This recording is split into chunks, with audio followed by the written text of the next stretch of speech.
dark fantasy artist and book illustrator. Now don't mind the mint here, it's just drying. So today we're going to have a very rambly long session again. If you already know the drill, you know that you better get a nice beverage to moisten your throat while you're listening and to get something to keep your hands busy. Maybe the dishes, maybe a sketchbook and a pen. I don't know what you want to do today. I'm just gonna be talking and I don't know how long it's gonna take. Anyhow, you probably want to know what this is about today. So I'm inspired by a question I received months ago, because you never know with me, I'll either answer tomorrow or years later. The question specifically was about changing your style or the genre you're working in to accommodate a currently popular genre. So essentially, whether or not to change your work to match what you're perceiving is popular at the moment. Of course, it was a question very specific to Miriam who asked it, but I think it is related to an issue a lot of us have, especially when we're either starting out directly out of art school, right? The portfolio is all over the place, we don't really know how to continue, or if we want to pivot into illustration and we've been doing fine art before. And I wish I had a beautiful, catchy keyword to give you here, but in general, it's a question of career strategy. And I'm thinking of it as the two paths we can go down as an illustrator. And the first path is focusing on the work, which means we look at what work is available, what are people getting hired for, what is popular at the moment, right? And then we change our art, or we learn the styles that we think are going to serve this best or that are trendy right now, okay? And the other path we can go down is the art-focused path, and that is we start with the things we like to create, that we are passionate about. So this is a very self-centered one, right? This is the self-indulgent thing to do. But we start with us and our art, and then we find the places, the markets, the niches we can fit our art into. I don't think either of these are superior, but I think depending on who you are and what you want to achieve in your life and in your career, you kind of need to be aware of the advantages and the downsides, and that's what I'll be discussing during today's talk. I am going to start with talking about the advantages and disadvantages of choosing path number one, the work-focused one, which I think is initially the most intuitive choice, because it's sometimes hard to justify to ourselves to just do what we like and instead just look at what's out there and think, oh, if I do this, I'm going to be more successful because other people are already doing this and they are also successful. Or we say, oh, we're going to make money faster if we do the thing that is currently popular and the thing that people like. And that's why I think that's something a lot of young artists or artists are switching to illustration feel they need to do. And if you want to go down that path, I think you kind of need to know about yourself whether that's right for you. I think it's the ideal path for you if you're already a fan of a certain brand or a certain IP or a certain company, and you're very sure you want to work for this one client, or you're very sure you want to work for this one studio, or you're very sure you want to work for this IP, so intellectual property, like, I don't know, Star Wars or whatever, or Magic the Gathering, Dungeons and Dragons, right? So if you already know that you want to go there because you're already a fan of the thing, I think this is a good place for you to start, because you're choosing this one client and you have a very clear direction of what you need to do to achieve the sort of style they would hire you for. At least if your dream client is hiring for one certain style or one certain visual taste, flavor, right? So I think it's a very clear path to go, and especially in the beginning when you're quite unsure of where you want to go, I think that's a solid choice. If you already know you want to pursue this client or this direction, and that's what is going to fulfill your heart.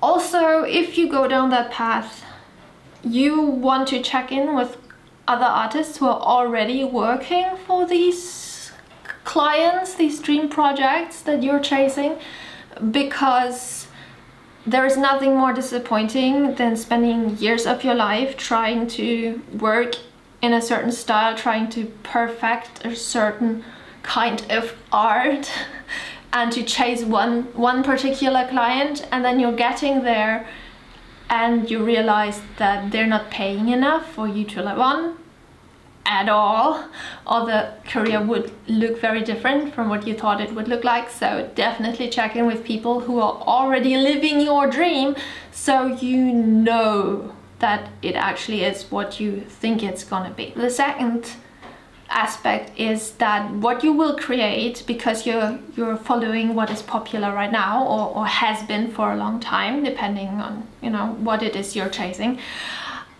then it is going to appeal to quite a lot of people, and probably quite quickly, depending of course on the quality of your work, because it will be familiar to folks, right? We generally like things we recognize from somewhere else.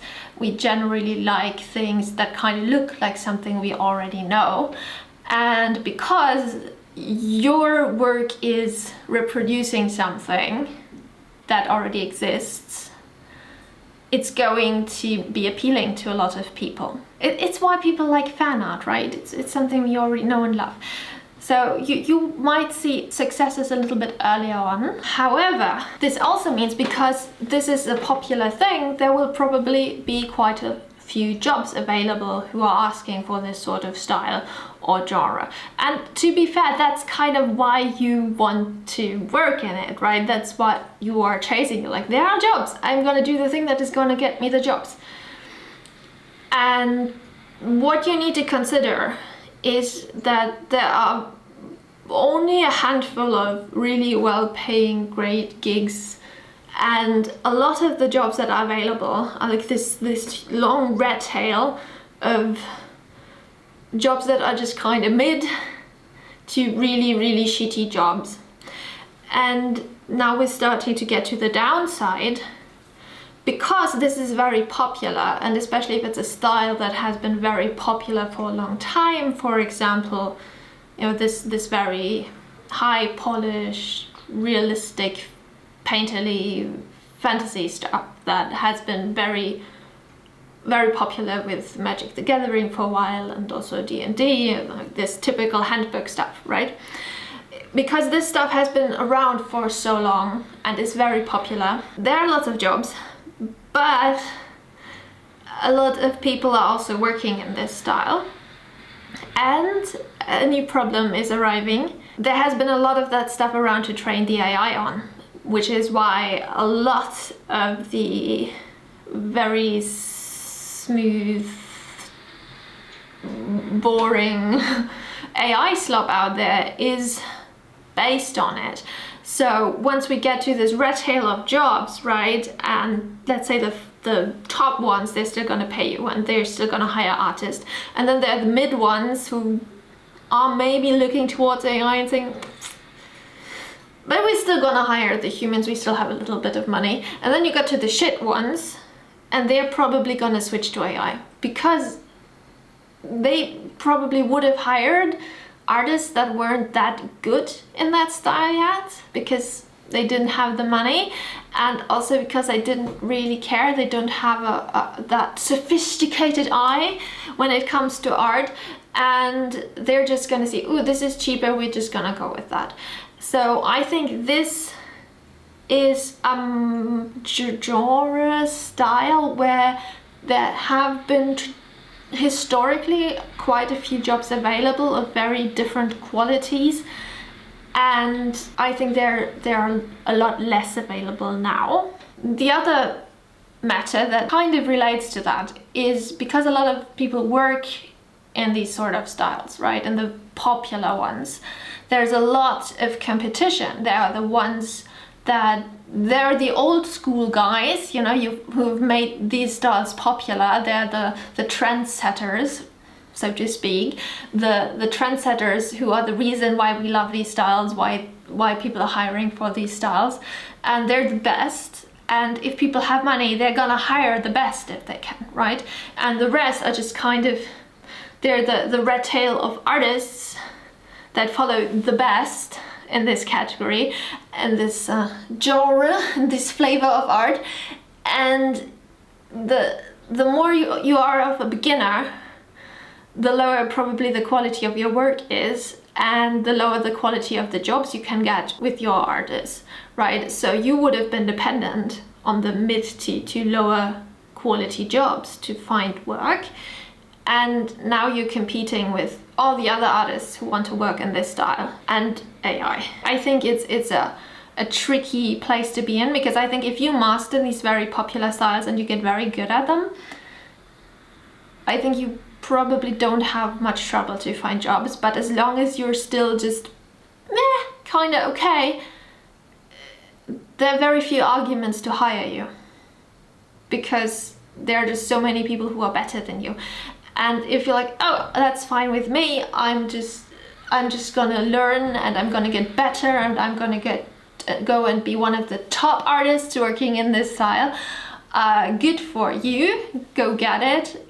But I think it can be kind of tough, and likely you will at some point need to start developing your own artistic voice to set you apart from, you know, everybody else. So if that's the journey you want to go, that's fine by me. But that leads me to another point, which is that really what you want to do as an artist? Is what you want to do as an artist is do the thing that's popular, or do you secretly want to do something else? Because if you commit to chasing the popular thing in the hopes that it's gonna bring you all the work you desire, and then you get all the work you desire, is that actually what you want to do as an artist? Is it? If yes, absolutely go for it. If no, maybe choose a different approach.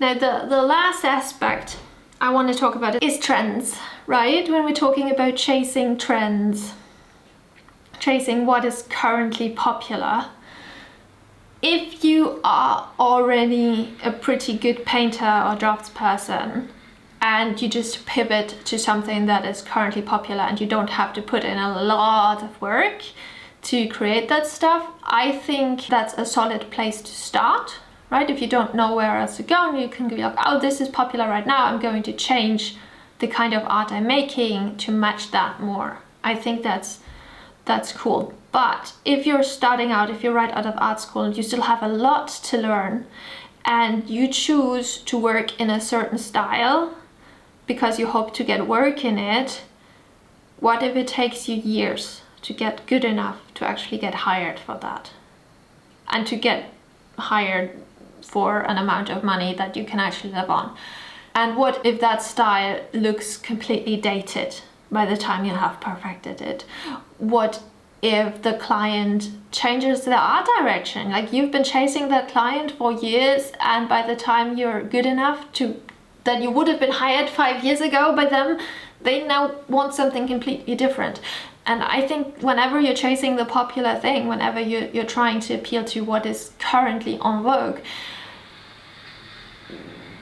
you're risking putting a lot of effort in creating something that ultimately might not have the result that you were hoping for, because trends change so quickly. If you're starting out, I think it's difficult to pin all your hopes and dreams on working in this one style that is currently hot.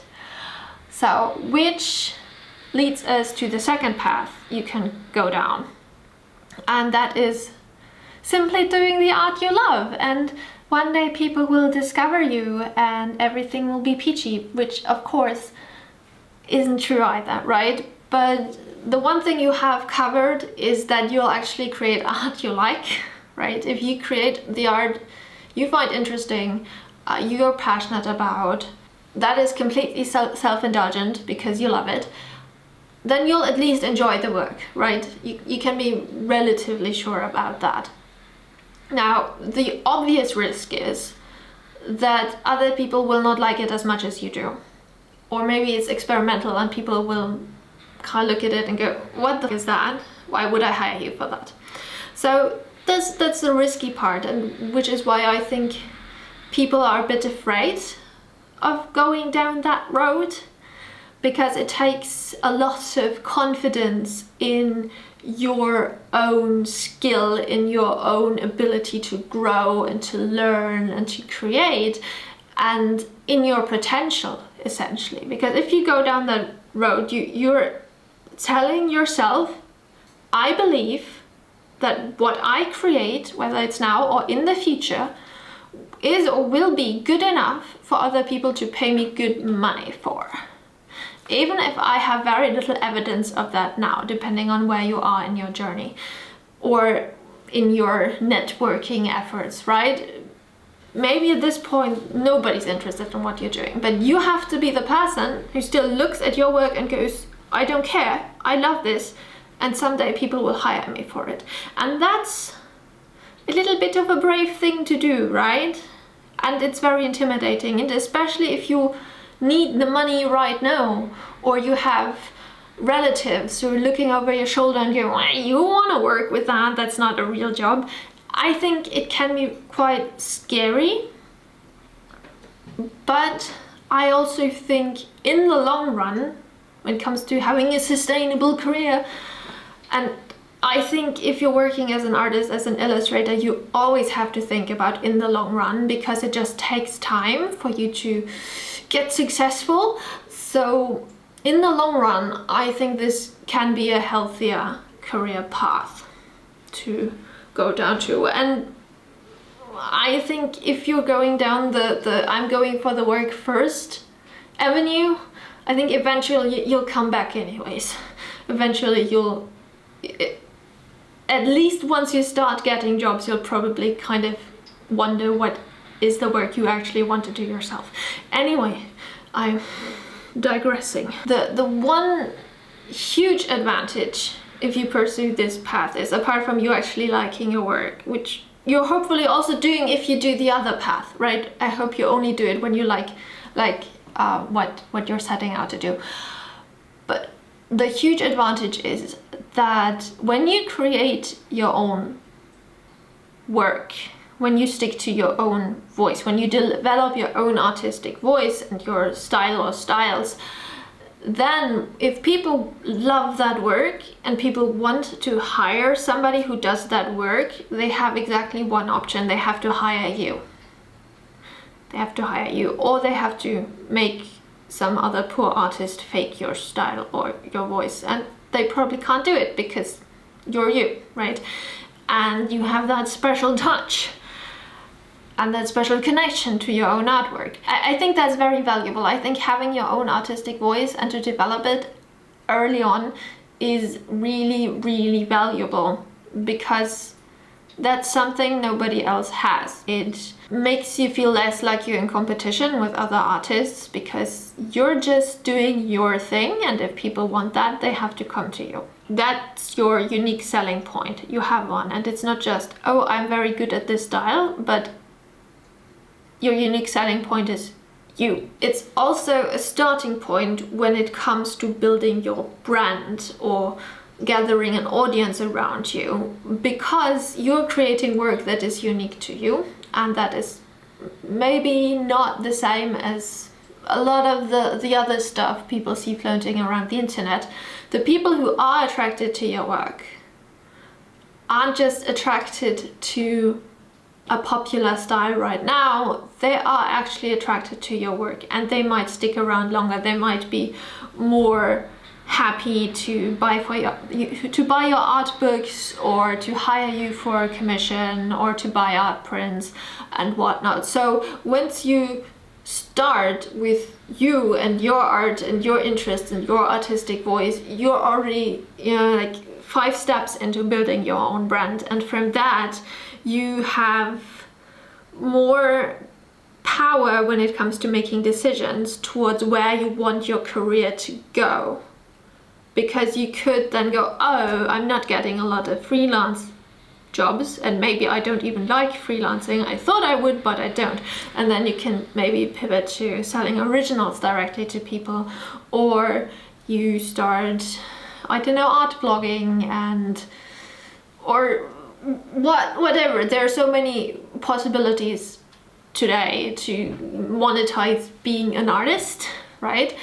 And you will have more options if people like your work, right? Your work, not just the general appeal of a genre or a style. You're also in the position that when markets change, when trends change, and they always do, you have this solid foundation and a name and a brand and an artistic voice to start with, and then to adapt to those market changes. And I don't mean you need to completely change your art. When you are starting from the solid foundation, that solid foundation is you and your artistic voice.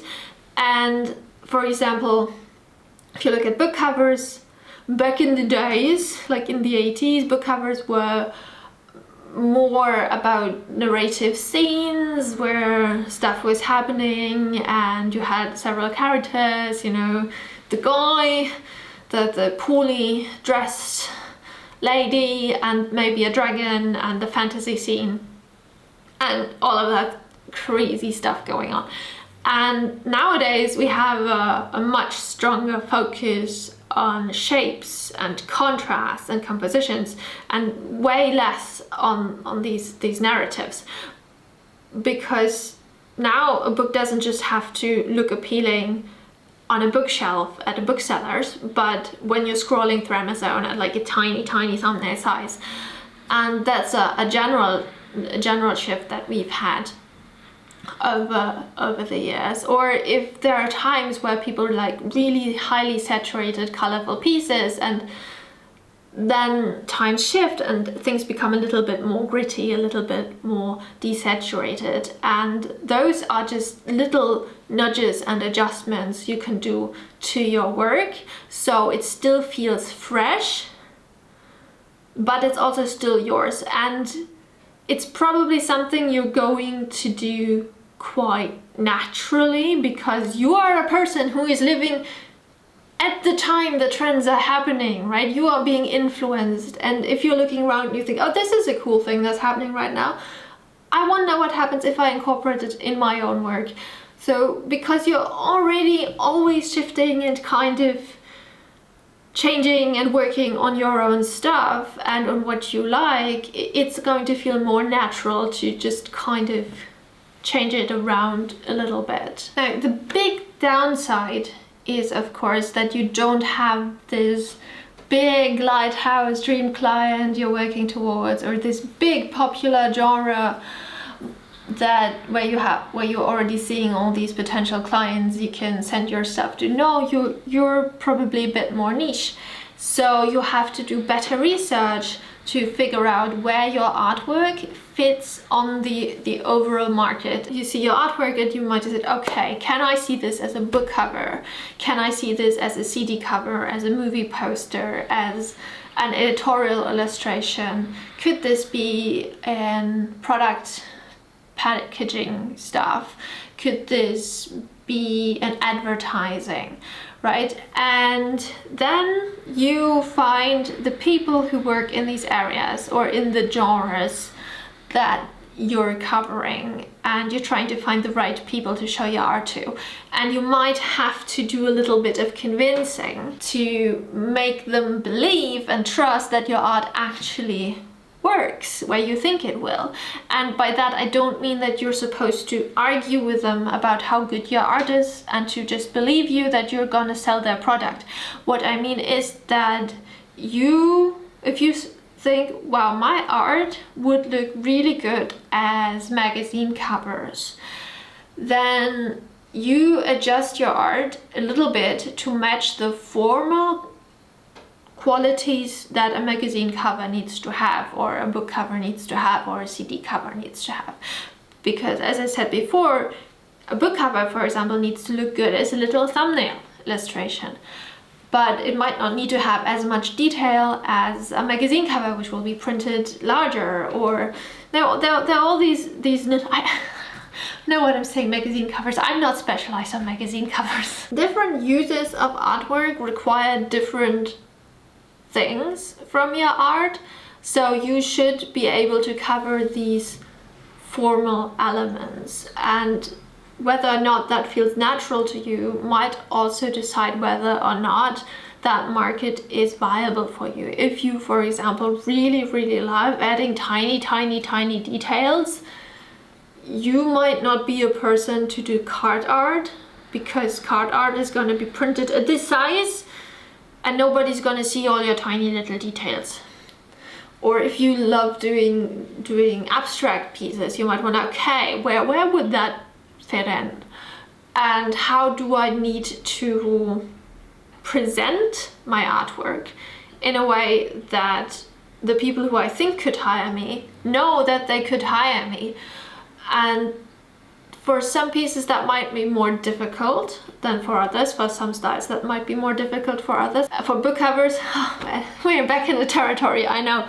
So for book covers, usually you create a design, a title design that shows, I know what a book cover looks like. This is where the title goes, this is where the author name goes, there may be blurbs, and you can just make them up. But it shows that you know how the illustration works and how it would look with a title design. Now, most art directors are good enough that they can imagine these things by themselves. But I'm saying most. Absolutely not all of them. And not every company that creates books has an art director, German publishers. And they need a little bit more help with their imagination. And that's what you have to do, right? So you don't need to change the art you're making, but you need to be very conscious about how you present it to the world and who you present it to. And that can be a lot of work, that can be tricky to figure out. And the other thing is, maybe you're not the person who finds the perfect niche for you. Maybe your potential clients will, because they see something in your work that you didn't, or they're working in a market you didn't even know existed, and they reach out to you and say, wow, we think you're perfect for us. So if you're starting with your art as the focus, you have to be more open to working in a market or for clients that you didn't originally think you would work for. That's in part maybe why it's a scarier decision, because there's so much uncertainty involved with that. However, I think it's ultimately depending so much on who you are and what's important to you and your relationship to your art. Because I want to say, oh, this is more artistically rewarding, and then I'm thinking, well, maybe if I'm a person who really likes working in a style and I really like the product and I love it and it's my life, then that would also be artistically rewarding if I got to finally work with them. An example I like talking about is Magic the Gathering, right? When I was in school, when I was in art school, so I was never a fan. I never played it until recently. But of course I knew about them. I knew about them because I was an aspiring fantasy artist, and pretty much every other aspiring fantasy artist wanted to work for Magic the Gathering. There were so many tutorials, like what you need to do, how to create card art, you know, what to what to think about and stuff like that. And I was looking at the kind of art that was at the time commissioned by Magic. During that time, it was essentially just this very high realism, flashy, polished digital painting stuff, right? Which I liked looking at, and I have mad respect for the people who are very good at that. But I also knew that wasn't the kind of work I wanted to do. That wasn't the kind of style I like working in. I tried it.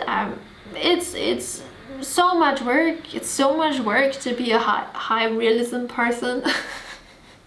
It's just so hard.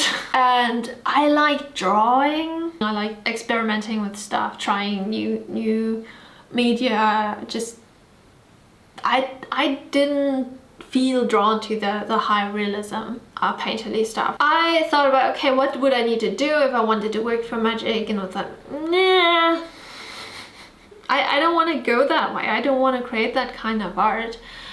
And oh, by the way, old school Magic people are always like, what are you talking about? Magic has always hired people with lots of different styles. And yeah, maybe in your age, but not when I was in art school. So I decided for myself that Magic the Gathering was not a dream client for me, because working for them would require me to work in a style that I didn't want to work on. And I would need to spend a lot of time getting very good at this style I don't care for.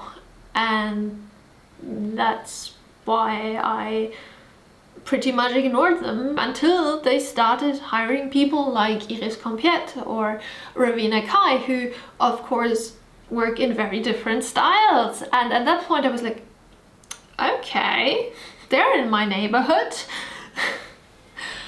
But they were still not like a dream client. At this point I was just like, oh, I could potentially work for them in the future. And I actually did send them some of my art samples and stuff like that. And I did do more card art related artworks composition wise, because I don't have to change who I am as an artist to work for them. So now they're on my list.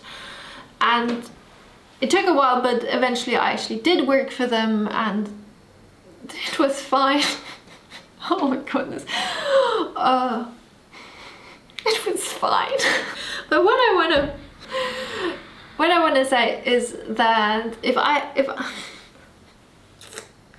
when I was in art school, if I had wanted to work for Magic, and that would have been my dream, I would have tried learning the style they were currently hiring for, and it would have taken me years and years to get good enough to be hired. And what happened instead is that I did my own thing, and eventually they changed who they were hiring and what styles they were hiring, and they changed it again. And eventually they hired me for the stuff that I'm making. Again, you never know. You don't know how your clients change, how tastes change, how trends change. You might as well do your own thing if you like. And if you don't want to do that, do something else. So ultimately, no matter which of these two paths you want to go down, you'll be fine. They're both okay, they're both fine. But if there is no certain popular style that calls you, if you're not feeling called by the siren song of a particular client that requires you to have particular visuals, then, and you'd rather do your own thing, let this be your permission to do your own thing. It's not riskier, and it's probably way more fulfilling than trying to bend your art into a direction it doesn't want to be bent in. So yeah, just if you have trouble believing in yourself right now and in your own potential, or you're feeling a little bit insecure and you want that reassurance that there will be clients for you, first up, you'll never have that reassurance. Life is uncertain. do with that what you will. But yeah, there probably are clients for you. You just don't necessarily know them yet. And if you're in the dark arts as I am, and you're worried about not finding clients because it's not fun and colorful and cheerful, let me tell you, horror is doing so well right now. Horror is really popular right now. When I was in New York last year with Marcela Bolivar, and we were visiting, I think, Simon and Schuster, one of the people we talked to, she said that right now the two genres that are doing really well are horror and romantic comedies. For some reason she didn't say romantasy, but horror and romantic comedies. And I guess if you smash them together you get romantic fantasy, yeah? I don't know. Anyway, those were the two genres right now, and it kind of makes sense that we're in a time where we need the catharsis of the darkness and also the relief of just fun, silly romance.